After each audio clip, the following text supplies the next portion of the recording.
Ladies and gentlemen, welcome back. It's Late Night Talk, Episode 7, and uh, I messed up the other night.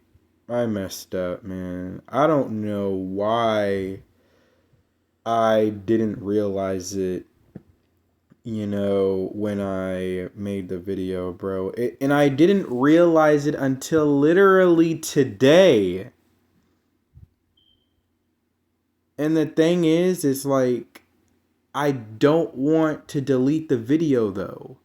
I'm not. I'm not. I'm sorry. I'm not deleting the video. All right? That video is going to be historic. All right? That video is going to be freaking historic. The first YouTube video of a person who can literally go deep dive and talk about something, and obviously talking straight up facts, and go through that entire video and the outro and everything, and then get that video uploaded, and then here I am over here, here I am looking at the update on the view count on my video and seeing that it's got a few people that watched it. Shout out to you guys. I'm over here thinking that we're making some moves, right? And then I look at the video. I look at the video just, to look at it. It's my first time looking at the video and stuff after getting it all, of course, uploaded. And I look at it and I notice that after I, instilled that clip from Cowboys Fan Talks video, I noticed that you can't hear me. I didn't turn my mic on. I didn't turn my effing mic on. So here we are, 2 minutes and 45 seconds in. And I don't know what to say. I mean, it's the first time. You'll never see it again. Somebody go through an entire video process, putting out some Cowboys content, and they go through and upload that video, and they think that they did something, only to find out that you were recording that entire rest of that segment without realizing that you didn't have your mic turned on. So I'm not deleting that video. That video is going to be historic one day. That video is going to be freaking historic for all the wrong reasons. So, without further ado, to make up for that, I just wanted to let y'all know, of course, about what the video was about. I know I put it in the title, but we just need to go through a little runaround on exactly what I was talking about. So basically, apparently, there's a whole lot more questions than answers than I thought about Trey Lance. Basically, I heard that, Trey Lance, he's been slow on his read, slow on his reaction times, and it just, hadn't gone, well, as far as the mental process, as far as when you hear Brian Baradas, of course. He is a Dallas Cowboy insider, so this is how I know this is how I know that this is probably true and he's speaking facts. So there's a whole lot more questions than answers than I thought there were about Trey Lance. But at the end of the day, I'm hearing positive things about him, but then I get told this, of course, a couple nights ago about, some of his negatives. Now, we know that everybody has their flaws, but the fact that we heard people like when I was even watching Double Move, you know, watching these other cowboy content creators like Double Move talk about how Mike McCarthy said that Trey Lance has been, simulating the offense very well, but then we're hearing that he's slow on his reads and reactions. And something's just not right there. If a Cowboys insider is seeing one thing, but a coach is seeing another, I mean, granted, should we technically, believe the coach or should we believe the insider? I think we should technically believe the inside. I mean, believe the coach, but I don't know. At this point, I don't know who to believe. You know, so at the end of the day, we'll find out more about Trey Lance come training camp. And then, of course, we'll see it all unfold on the field come preseason. I already kind of spoke about, how I felt about the situation. I just did it without realizing that my mic was off. Um, Pretty much, I think that, you're talking about a kid who values his athleticism, his athletic ability, and physical gifts very, very much. And that can be a good and bad thing. The fact of the matter is, with Mike McCarthy, I believe he can be able to learn and learn quick. And we just have to see, of course, how, it all unfolds during training camp in the preseason. Which, by the way, training camp is from July 22nd to August 22nd. So apparently it's running through the preseason, which is pretty odd to me. You want to know what's also odd? Training camp being a month long. That's also odd. Like, am I dreaming? Somebody pinch me. When has training camp ever been this? When has the NFL ever allowed training camp to be this long before? It's normally like 2 or 3 weeks. But either way, so yeah. That's what I basically, talked about in the Trey Lance, topic in the other video the other night. It's just, you know, man, but, and then I also spoke about the linebacker position. I spoke basically about the fact that, you know,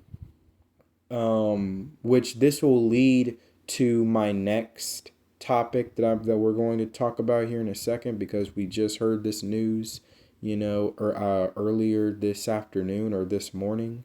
So, but obviously I spoke about the whole situation with the UFL players that we brought in. I don't know why I'm saying obviously, like you guys know, because obviously you don't. My apologies again. But either way, we brought in Terrell Lewis, who, by the way, got into a little bit of his own little troubles. Apparently, he had gotten signed by Philadelphia, but apparently he was caught running away from a prostitute after, some very disturbing stuff that I heard from the prostitute themselves on like a Twitter post that no man should ever have to, hear, but either way, so there's that situation. But then there was also Willie Harvey, the other linebacker that we brought in for a workout. And I basically talked about how we brought in those couple linebackers in for a workout, and I basically spoke about how we need all the help we can get at linebacker because because outside of if Mike Zimmer is not planning on making Micah Parsons, a true blue linebacker, like a Derek Brooks. If he's not trying to do that, then currently right now we have Eric Kendricks, who's going to be the green dot, the starter for us come week 1, who we signed earlier this offseason. And then, of course, you have Damone Clark, DeMarvion Overshone, just trying to recover back from an ACL tear, and then of course the third round draft pick, Maris Louis Fowl. So those are our linebackers, and I guess that's a decent linebacker room to have. You would think that we're pretty solid at linebacker, but the fact of the matter is, I want all the linebacker help we can get. You know what I mean? I want to get all the linebacker help that we can possibly, get, because the fact of the matter is, I'm team Cowboys fan talk. I'm team load the clip. Load the clip. And if we got what is that? Eric Kendricks, Damone Clark, Maris Louis Fowl, DeMarvion Overshone. Yeah, that's 4 linebackers. If it's possible that we've got ourselves 4 really good linebackers, well, screw it. Let's have 5 really good linebackers, So I'm team load the clip, all right? And every team needs a, rotation anyway, even a linebacker rotation. So yeah, if it's possible that we could have 5 really good linebackers instead of 4 really good linebackers, I'll take it. Load the clip. So because the fact of the matter is, we've been having this is what I was talking about in my video. We've been having linebacker issues really ever since we cut Jalen Smith back in 2021. I remember in 2021, to start the year through week 5, we were like top 5 in the league in run defense. And, obviously that's really good. That's really good.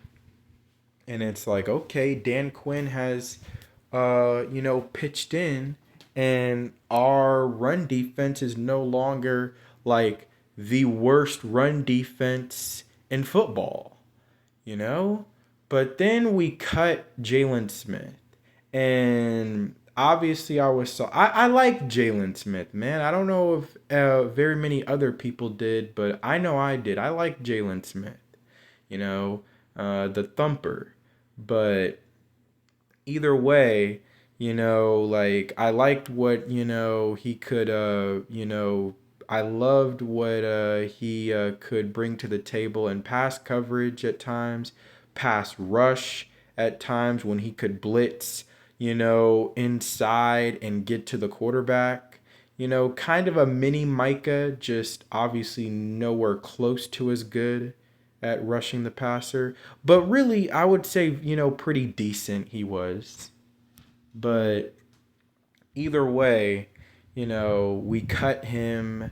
And the fact of the matter is, I thought that they just felt like, we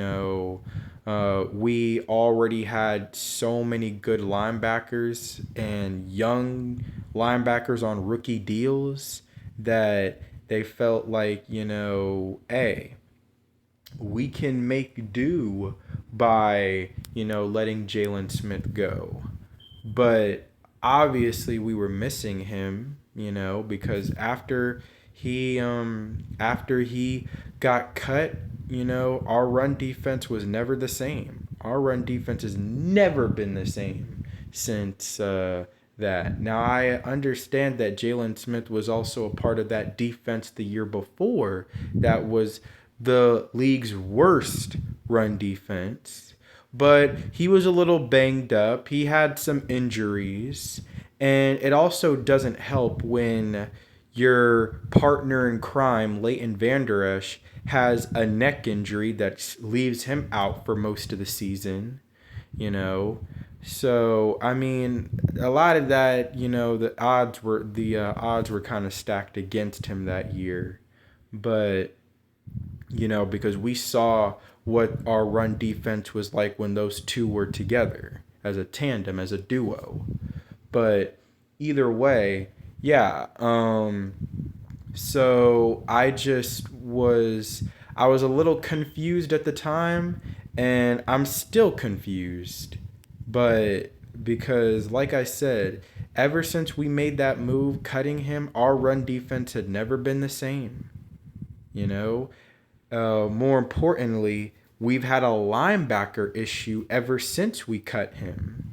Because, yeah, Leighton Vander Esch, up until last year when he had that neck injury against the 49ers, he had been pretty consistent. But, I mean, outside of that, I mean, Damone Clark, we didn't get him until halfway through the 2022 season, you know? And there were guys like Jabril Cox who was having injury issues. Um, I mean, who else did we have? Like, I guess Keanu Neal, because he sometimes played in the box as an extra linebacker. And then we of course had Micah Parsons playing quite a bit of linebacker that year. But I mean, it was just, like, it was a mess. The linebacker situation has been a mess, pretty much, like all throughout this 3-year run for the most part with Dan Quinn. Dan Quinn has always valued defensive linemen that can rush the quarterback and get pressure, and having tall, rangy corners who can get physical with the receivers down the field and make plays. He did that with the Legion of Boom, Seattle Seahawks. He did that somewhat with the Atlanta Falcons, maybe for like a year. But yeah, but he's never had a full range focus at linebacker. I mean, outside of Bobby Wagner, who's going to be a Hall of Famer, and maybe Deion Jones when he was in Atlanta. Deion Jones was pretty good. Outside of those couple of guys, he's never really had great linebacker play. He's very rarely ever really valued or focused on the linebacker position anyway. you know and that's pretty much the way I see it, is that he always valued the defensive line, getting to the quarterback, and the secondary guys, tall, rangy DBs that can get physical with the receivers and be able to make plays. But when you look at every great defense, all the great defenses of all time, they all had great linebackers. I mean, we can all agree on that. All the great defenses of all time have all had great linebackers, including the best ever, the 2000 Ravens, with, of course, Ray Lewis, as well as a few others. But, either way, and the fact of the matter is we had a pretty decent linebacker group during the Wade Phillips days and the Rob Ryan days, when we ran a 3-4 defense and we had DeMarcus Ware and Anthony Spencer coming off the edge. And, on our interior linebackers were Brady James and Keith Brooking, for a few years. We had a pretty decent linebacking group, but I wouldn't quite call them great. And And we were still somewhat lagging behind in the secondary anyway. But the fact of the matter is, all the great defenses had great linebackers. The 49ers, for example, they're probably going to be missing one of those linebackers to start the season, but they have great linebackers, like the Texans, I'll even put them up there. I mean, you look at all the great defenses in the league right now, they all have great linebackers. I guess great is a strong word because greatness is obviously applied throughout a number of years of consistency, and accomplishments, of course. But I guess we'll just call them really good. How about that? We'll call them really good linebackers. But, as far as, like right now, but either way, I'm just saying, but like it's just, linebacker has been a bit of an issue for us for a few years now. And I would really like to see Mike Zimmer be able to, whip these guys into shape, like because Eric Kendricks, we know he's familiar with the defense. And, Maris Louis Fowl was literally during pro day calling out. He had the green dot and he was literally calling out all the signals and signs. I mean, so you have a guy right there who's really smart. And, like you have a guy like DeMarvion Overshown who, as they said last year when we drafted him, he's a heap-seeking missile. And he played like a heap-seeking missile in the preseason. Unfortunately, he got hurt. So, but he put on, a little bit of weight. And, he's been rehabbing and, trying to get back on that field stronger than ever. So, but yeah, we got a few guys. And this just leads to my point that I was saying about us, bringing in those couple of linebackers for, a workout. And we signed one of them, and I'm glad we only signed one of them, and Willie Harvey from the St. Louis Battlehawks. He was all UFL linebacker, and he led the league in tackles this past season, and including with that Battlehawks defense, powering them all the way to the XFL championship.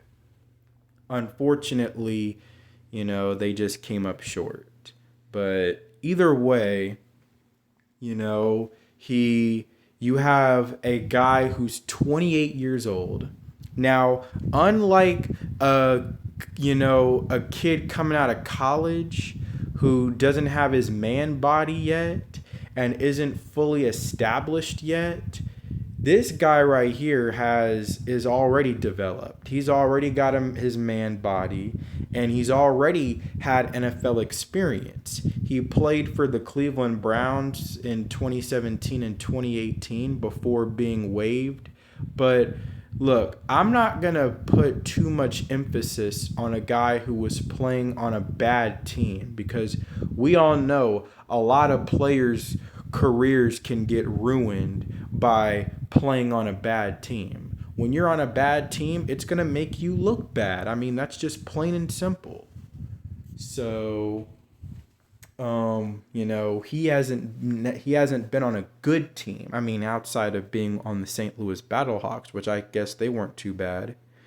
And he got recognized because he was playing on a good team. So, either way, Will McClay knows how to find talent anywhere. Y'all can say what y'all want about, UFL. It's cast-offs, castaways. Like, you can say whatever you want. But the fact of the matter is you can find talent anywhere. You can find talent in not just D1. You can find it in D2. I mean, You can find talent anywhere, whether it's SEC or whatever. It's just, people put too much emphasis in this. Oh, he played against this competition. You want to know? I'm glad I brung this up. You want to know what people were saying about Tyler Smith when we first drafted him? All right, is that he played for Tulsa and he didn't play up against a whole lot of great competition. Like, he was mean and nasty and he was beating up on people, but he was also beating up on bad competition. That, that was weak competition that he was going up against, playing for Tulsa and whatever. Oh, by the way, he's an all-pro. So just wanted to, throw that out there. But either way, you can find talent anywhere. All right. You can find talent. You can find talent anywhere, it is what it is, So I know us as Cowboy fans know how much we trust Will McClay when it comes to his ability to seek out talent and seek out really good players, and diamonds in the rough is the word that I've really been, searching for about a minute or two. But yeah, he knows how to seek and find diamonds in the rough. The fact of the matter is, there is a Deron Bland who exists. There is a Jake Ferguson who exists. There is a freaking Marquise Bell who exists. There is a freaking quarterback by the name of Dak Prescott who even exists. So you can find diamonds in the rough, man. Guys who were overlooked, picked later in the rounds, or not even drafted at all. You can find them anywhere. That's why it's very interesting, because people don't really take the fifth through seventh round or fourth through seventh round, seriously, because they're just like, those don't really matter. Oh, they matter. Trust me, because once you go, you see that dude out there on the field and he starts balling like a Deron Bland or a Marquise Bell, then you're gonna be like, oh my God, who is he? Yeah, he's that late round draft pick that you were, crapping on. So either way, and we've had our, fair share of success, as I've mentioned before, with, getting USFL players. This is an XFL player technically, but, we got Cavante Turpin, the league MVP of the USFL. We got, Brandon Aubrey of the USFL, I think, last year. And now the UFL all linebacker, Willie Harvey Jr. And, see what he can do, because obviously we all know that linebacker is the easiest way is one of the, maybe not the most easiest, but one of the most simplest ways if you're really trying to improve your defense. If you can find some really good linebackers, you have a pretty good shot. So, that's pretty much my take and what I wanted to say about that. Us signing Willie Harvey Jr. It's not official yet until the UFL officially releases him, which is going to be probably tomorrow or the next day. So, and then we also signed Garyon Conley, former first-round pick of the Las Vegas Raiders a few years ago. And, we got pretty good leverage at linebacker. Not linebacker, cornerback, my fault. We have pretty good leverage and pretty good, we're pretty solidified at corner. But, if they want to, load the clip, and get more corners, then, hey, we'll see what this kid's got. But, the fact of the matter is that, to close, yes, I basically kind of recapped and reiterated what I said the other night. I just forgot to, turn the mic on. So, and then we went over the Trey Lance situation, and then, you know, signing Willie Harvey Jr. and minorly discussed Gary and Conley. If we really discussed him at all. But let me know how y'all feel about all of this. Let me know how y'all feel about the Willie Harvey Jr. signing. We won't know truly how big this pickup is going to be until we see how he looks, possibly during the preseason. But, and then Gary and Conley, the same thing.